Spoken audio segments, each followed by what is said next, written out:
This is Leafs Morning Take with Nick Alberga and Jay Rosehill. Now we've got a fight started here right off the bat with Rosehill. 30 minutes of live, non-stop Leafs talk starts now.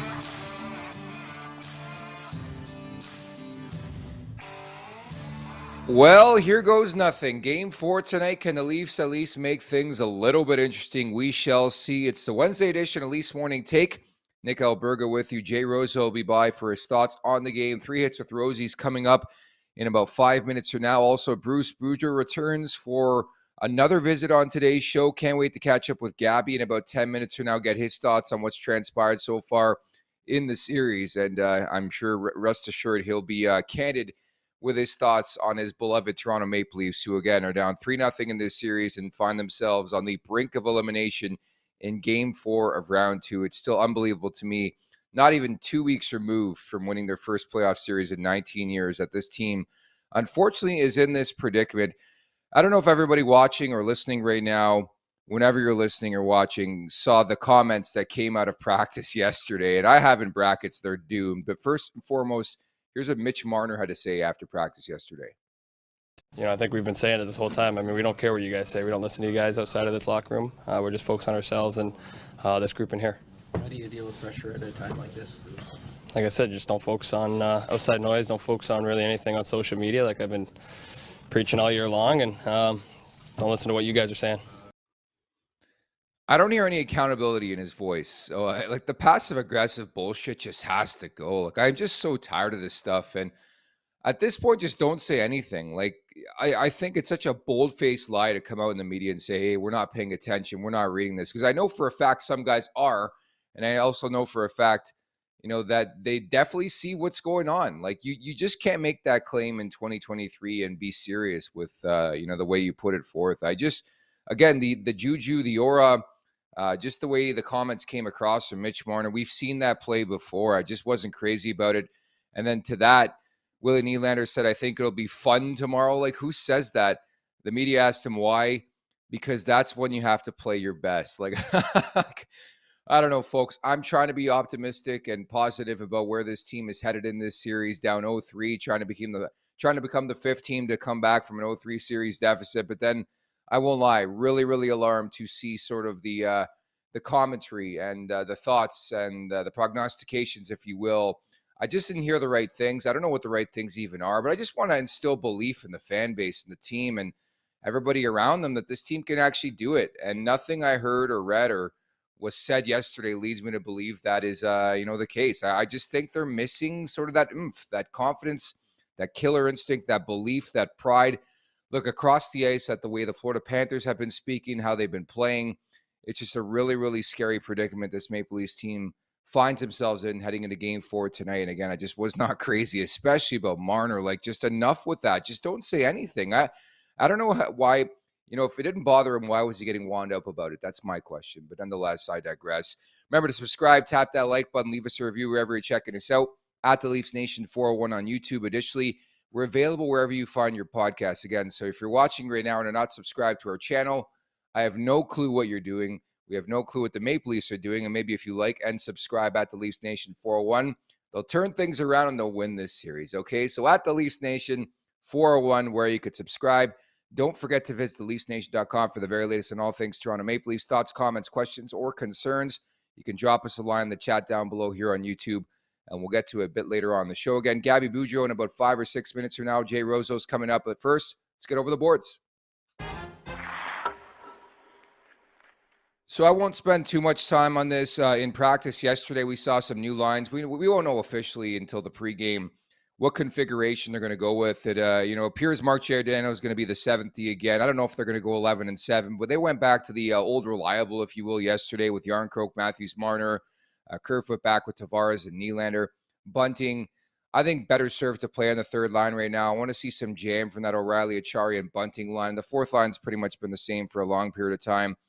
Of note, they've went away from this Brody-McCabe pairing, which has been a nightmare, and now you put Brody and Justin Hull together, which I won't lie, scares the bejesus out of me. But at this point, whatever. I mean, I can't even address any more of this lineup bullshit because it's been happening for so long. They got so many players they want to throw in there.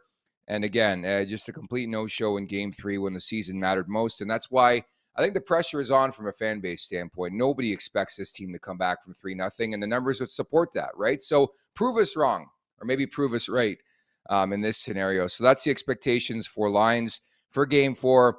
Goes without saying, do or die time. Also goes without saying, like, I'm not telling you guys anything new here, but I think the biggest key for me is the core four. You have no goals through 3 games in this series. As Jay Rosehill likes to say, somebody fucking do something. If they do, maybe they stave off elimination. Maybe they force another home game in Game 5 coming up on Friday night. And the other 2 things I want to bring up, discipline and puck management. Puck management has been a tire fire, even dating back to the Tampa series. When in doubt, get it out. Like, they just try to be too pretty and too cute, get caught at the blue line. And the unfortunate part, it's Toronto studs who are making the marquee mistakes, whether you look at Matthews, you look at Nylander, Mitch Marner, even Ryan O'Reilly, a savvy vet, got into the act last game. It really is contagious when you start giving away the puck. And if they don't clean things up from that aspect, in the D-zone specifically, they're cooked. And of note, too, Joseph Woll confirmed as a starter. We expected this. We speculated that the last couple days. Upper body injury, they're saying, for Ilya Samsonov. He's not going to be available even to back up. So it's going to be Matt Murray backing up Joseph Woll. And this is why people were up in arms. Do not forget this last offseason when they acquired Matt Murray, when they got Ilya Samsonov. Granted, it's a volatile position. Samsonov, for the most part, has been healthy this season. Murray, well, same old story for him. But that's pretty much all I wanted to say. I think at this point, everybody watching and listening knows what this team has to do down 0-3 in this series. So without further ado, here's Jay Rosehill, 3 hits with Rosie.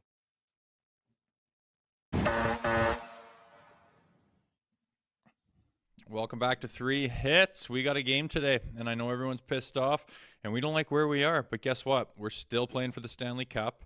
This isn't over. If you want to bitch and moan and mope and everything else, we can probably do that if they lose out, but they haven't lost out yet. No matter how upset everyone is that they are down 3-0, there is a game up for grabs, and both teams are still playing for the Stanley Cup. So I choose to get behind this, and I want to see what they bring. I want to see their answer to that, because I promise you they're as pissed off as anybody. They don't even look at Twitter. They don't even watch the news, and I'm assuring you they know how shitty this is, and they're the number one people that this pisses off more than us, believe it or not. As much as people on Twitter and whatnot think that it hurts them more than anyone else, it's just simply not the case for these guys. These guys actually care about this. They've put their heart and soul to this. You don't get to be that good at hockey. I'm sorry. You don't get to be that good at hockey without caring about it. Like, they've convinced someone to pay them $10 million a year because they're that good at hockey. And I know everyone's sitting there going, well, they're not that valuable to me if they can't win a series. Whatever you think about them, these guys have gotten to the point, perfected their craft to the point where they are such good athletes and so good at their job, someone's willing to pay them $10 million to do it. There's not very many people that can say that. And you don't get to that point without giving a shit. And I assure you they do give a shit. My question is, what are they going to do about that? And what are we going to see tonight? What are the Stars going to do? I can't think over the entire course of the season where all 4 guys have been this cold. And I know games 1 and 2, they had the chances going a little bit more for sure, and it seemed like they were snake bitten. They're getting goalied a bit for sure. If you get half of those quality chances in the first 2 games to go in, they probably win those 2 games, and we're not even having this conversation, but guess what? They didn't. Game 3, you think they're going to do something different to really double down and say, hey, we deserve this series, we need to be in it, we're going to do something about it now. They absolutely did not. Okay, that's how we got here. We got Game 4 coming up, and we got to win 1. And you can't do anything special if you don't win this one. So I'm just going to sit back and not say a whole lot. We've said they need a good start. They've had a good start and lost. They've said we need our goalie to stand on their head. That's happened, and we've lost some games. And it's just enough talk. Go out there and show us what you're made of. I, for one, am excited for this game. I'm positive about it. And I think that, there's nothing left to do but bring an A game in this series. We have not seen it at all. I know that's not 3 hits with Rosie, but I can't wait to see what these big boys are doing. I can't wait to watch that core 4 and see what their response is. I just want them to show us something. And I believe that they will. Someone's going to step up. Someone's going to stand out. Someone's going to win us that game.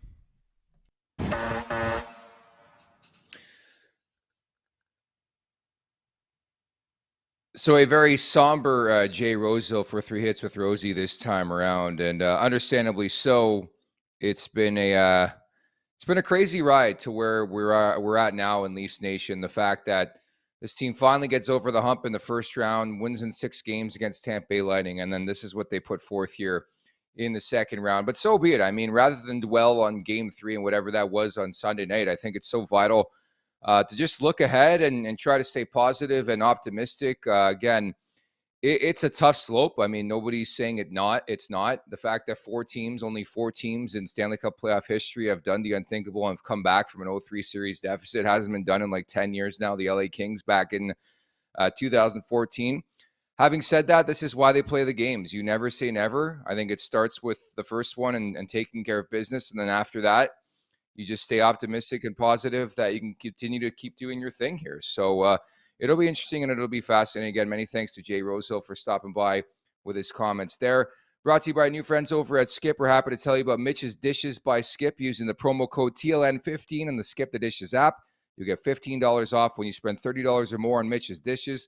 Please note this offer is exclusive to Skip. Additionally, a portion of the proceeds will be donated to the Marner Assist Fund to combat food insecurity. Skip is currently serving up game time eats across the GTA and Ontario in the likes of Brampton, Guelph, Kitchener, Toronto, Oshawa, and Waterloo, among other places. If Mitch likes it, it's got to be great. Did somebody say Skip? With that in mind, so happy to bring in today's guest. He's an absolute gem, big-time Leafs fan, NHL head coach. It is Bruce Boudreau. Gabby, what's going on, buddy? How are you? Can you hear me? I got you. The camera's a bit wonky. We'll make. There you go. Okay, I'll just have to hold here. I'm How are good you, today. buddy? How are you guys? Not bad, not bad. Just hanging in there. Just first and foremost, just tell us your mindset as they go into a do or die game here in Game 4. Well, I mean, everything's just based on you only have to worry about today. I mean, there's no thought process on winning 4 in a row. And the last thing I would talk about is winning 4 in a row because that seems like a daunting task. But if you just worry about today and just win today, then all of a sudden you're going back home.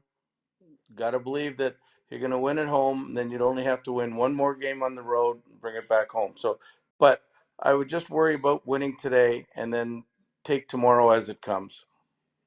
I'm not sure if you saw some of the comments, but off the top of the show, I brought up Mitch Marner continuing to say he doesn't listen, he doesn't watch the media. We all know that's not true. Nylander said, I think it'll be fun tomorrow because that's when you have to play your best. Like, do you make much of when players address the media in big moments like this? Well, I mean, look at we all watched it for years and seen it in every series. At some point in the series, the same thing is done. I really do believe Mitch hasn't watched a video.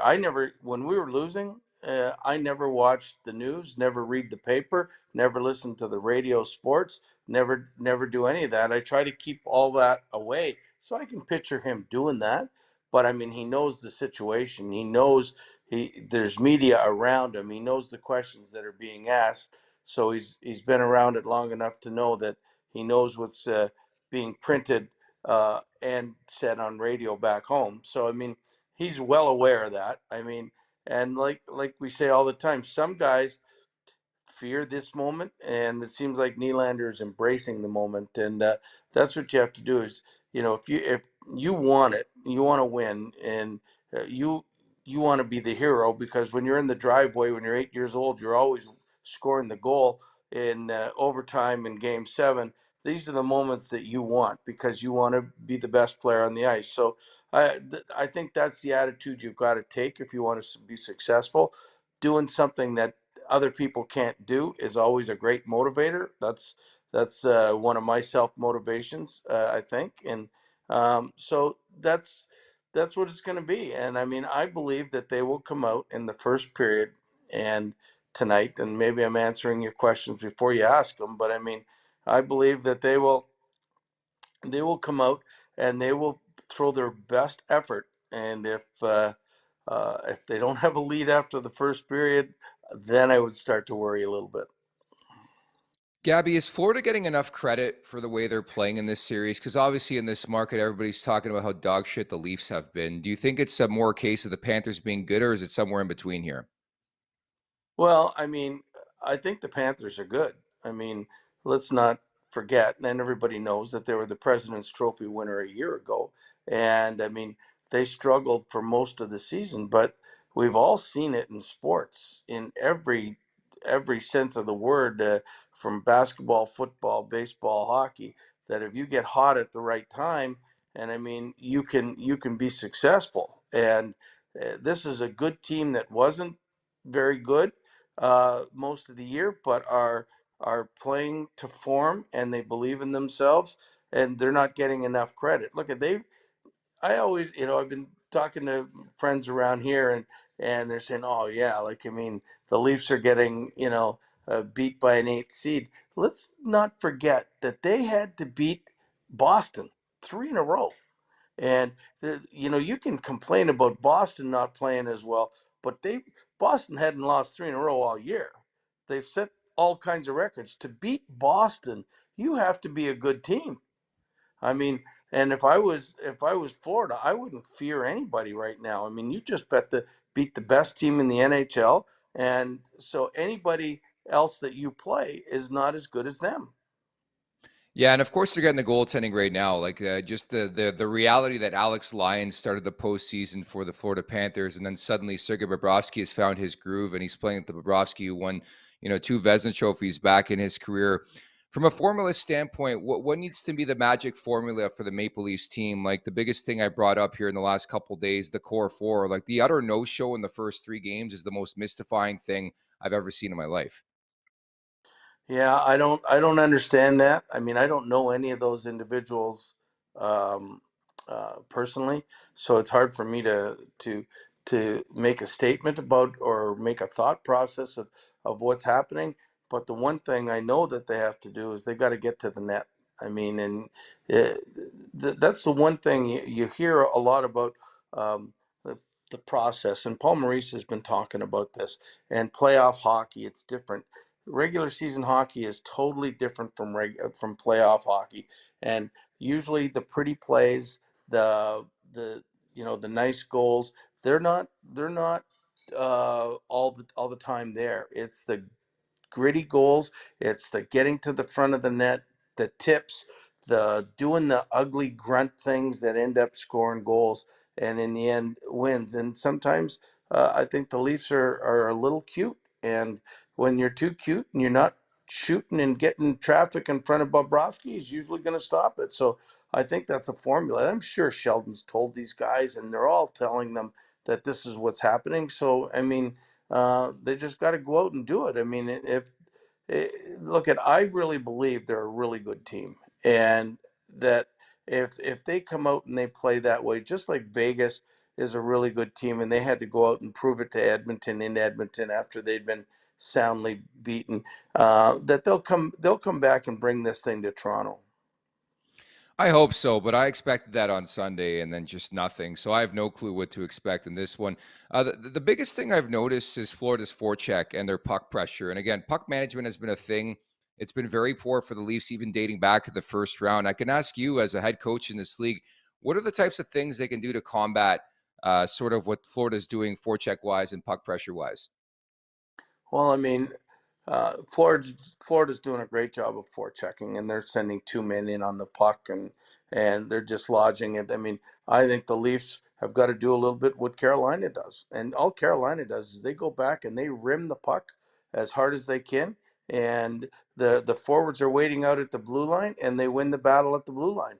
And I wouldn't be cute. I wouldn't go D to D. I wouldn't be doing chips. I'd be getting it back, and I would just be getting that puck out as fast as you can, and let's play hockey in the neutral zone. But let's not allow them to get a forecheck going here against us. And that's what, when Florida gets the forecheck going, then everything else seems to work for them. They gain strength. It's like friggin' Superman, like I mean, or the Hulk gets strength as he gets madder. And when they get the forecheck going, they get better and better and better. Wouldn't allow the forecheck to happen. If you could just get it out and make sure that, and like I mean, uh, and not on one side too. Like I mean, you would say, as a coach, say, listen, we're going out the weak side every time the puck is dumped in. We're coming out the weak side, so the forwards can get to the boards there, and you can get one or two guys, and they fight the battle high at the blue line, and just chip it out and go from there. And that's how Carolina leads the league in exits every year,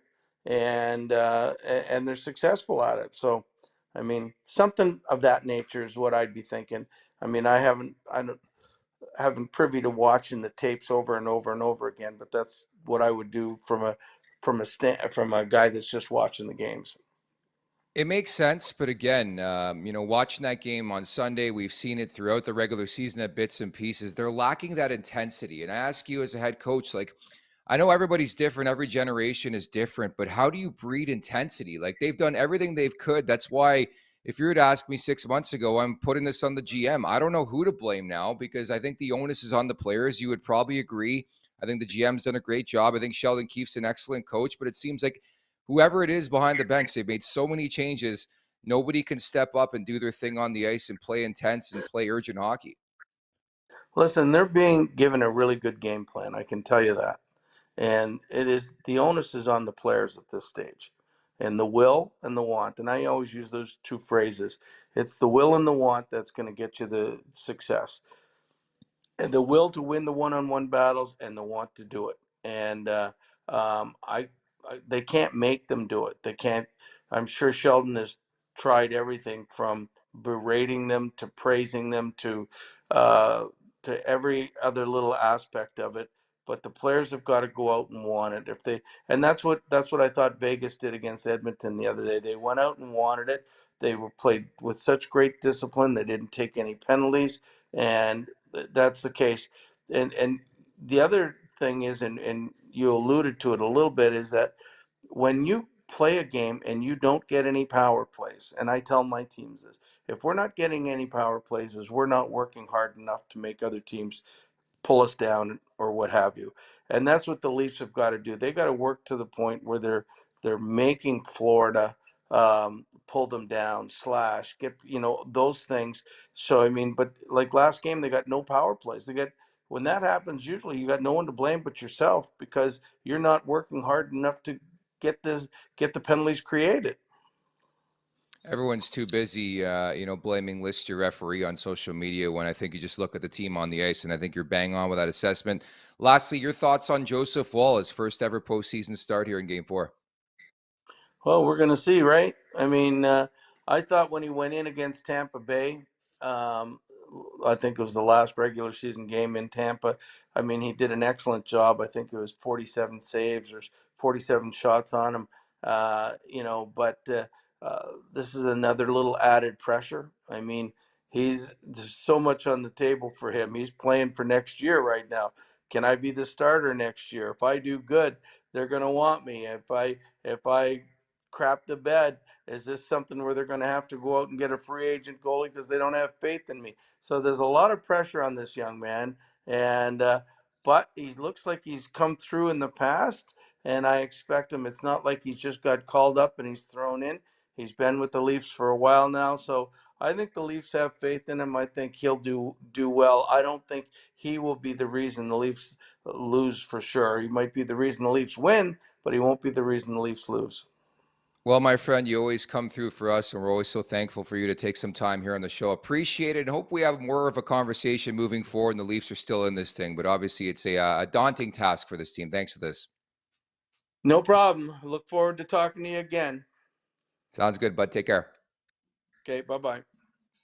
There you have it. One of the best in the business, folks. Bruce Boudreau had the chance to build a relationship over the last couple of years. He's an absolute gem, and we're always so thankful of him to make some time. I just think he offers such a unique aspect to the broadcast, to the show, to the channel.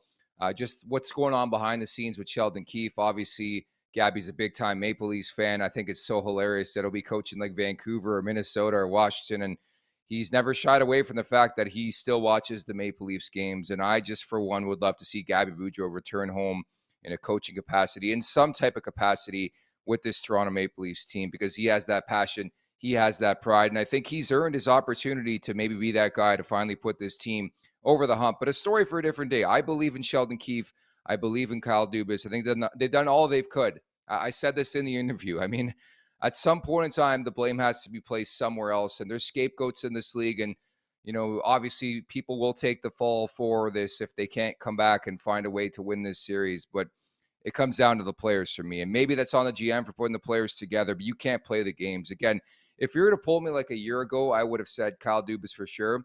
I don't know what else Kyle Dubas could have done to this roster, with exception of maybe a big monster trade. Just those are hard to make. And again, the talent alone, why would you want to trade these guys? But now I really, really do get it. So once again, many thanks to Bruce Boudreau. The Botano wrap-up is presented by Botano.ca. The game starts now. 19 plus. Please play responsibly. So, folks, we got another winner yesterday. How about the Dallas Stars? And at risk of being too sarcastic here, they responded. We love to see a response here on the show. Again, not to look back at Sunday, no response by the Leafs, and they lost that game. Sam Reinhart scores the OT winner. So looking forward at Game 4 tonight, I agree with Bruce Boudreau. I think there will be a response, at least in the first period, where the Leafs actually show up. I've been proven wrong. I've been proven right. I'm hoping I'm right in this scenario. So I'm going to take a sniff at the first period over goal and a half at -160, as you see on your screen, -161 to be precise. I think the Leafs have a hot start and maybe themselves score 2 goals in the first period. And let's just hope the big boys show up, I should say. Maybe the likes of Nylander gets on the board, Matthews, Marner, anybody. I'm begging for a goal from somebody other than Sam Lafferty or David Kampf or something like that. Like, it's just a crazy, crazy narrative and storyline so far in this series. So I like the over 1.5 there in the first period here for Game 4 between the Leafs and the Florida Panthers. From there, let's roll on over to the chat. Many thank you to everybody who is appreciative of us getting Gabby Boudreau back on the show. We've had him on a couple times. He's just been so kind and so great to us. A lot of people saying the lines, just they don't care anymore. They're like me in the opening segment. Just play the game. I don't care who's together anymore. Somebody do something. Like I joked with Rosie throughout the season. His marquee line, his catchphrase on this show was somebody fucking do something. And like, we should make t-shirts, because watching Game 3, again, I'm so put off with this team. I'm so tired. I'm so finished. All I want to do is just watch the game and hope for the best. I mean, there's not much more we can say at all anymore in terms of trying to spark this team or anything like that. So I'm just going to sit back. I'm going to watch this game. As many of you are sort of remarking on social media here in the chat, YouTube's on fire right now, 248 concurrent viewers. Patrick G. Mafia, great point.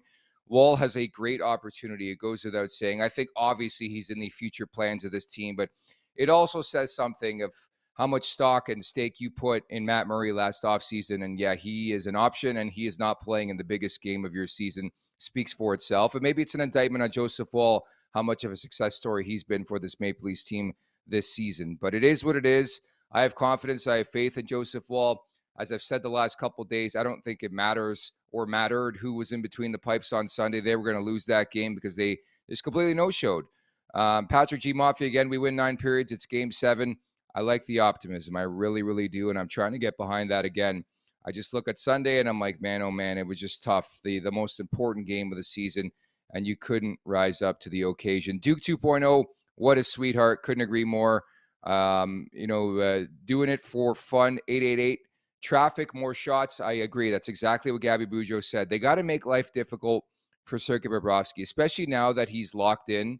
You got to do something to get in front of him, get in the dirty areas. Again, I've been saying this, like, just look at the Florida Panthers. Look at how they're scoring goals. Look at how they're generating chances. Just feed off them. Like, they're playing with so much pride and belief and passion. And unfortunately, the Leafs are playing with the opposite, at least back in Game 3 of this series. But to me, it's pretty crazy that the first couple games of the series, at least for the better team, and you would expect them to put the foot on the throat in Game 3, find a way and make it a 2-1 series. And here we are to make it, a 3-0 series deficit. Mr. 5893, I'm shaving my beard tonight, methinks. No, don't say that. We want to stay positive on the show. Keep that beard going. It's going to be a thing coming up on Thursday. Scott Campbell, Wall is fine. It's the Leafs total team D that stinks. I could not agree more with that statement, by the way. It just, again, it does not matter who played, who has been playing. They've been getting the saves for the most part. It's just the timeliness of the goals. Again, I wasn't crazy about the OT winner. Wraparound stink, but the team D has been atrocious. And again, it gets back to the puck management conversation where it's like, you can't get the puck out of your zone. And we talked about this. I talked about this with Gabby too. Like, just keep it simple. Like, they're trying to be too cute and too pretty exiting the zone, and it's burning them alive. Like, I think if you really, really watch in-depthly it's been a very simplistic game plan by the Florida Panthers. And I think you look across the ice and you're like, maybe we play that way. Maybe we have a bit more success. And they're playing with pugnacity, strong forecheck, puck pressure, all that stuff. And I would love to see the Leafs go back to the basics. But at this point, they've been doing this for like 4 or 5 years, so I don't expect it. And as Bruce said, I mean, there's only so much a coach can say in terms of firing his boys up. I'm sure he tried everything by this point in time. So it really is put up or shut up time. Thank you to everybody in the chat. Last one to LP Quagmire, you gotta believe. And that's a perfect way to end this show. Many thanks to Jay Rosehill for another great edition of 3 Hits with Rosie. Everybody in the chat, again, you guys have been fantastic. If you're not subscribed, at the Leafs Nation 401, we are closing in on 2,000 subscribers. I have all of you to thank for this. Again, we've only been around on the new YouTube channel for about a couple months. To get to 2K would be unbelievable. So at the Leafs Nation 401, many thanks to producer Alex. I'm Nick Alberga. Thanks so much for watching and listening. And hopefully we have a Game 5 to tee up on Thursday. Take care.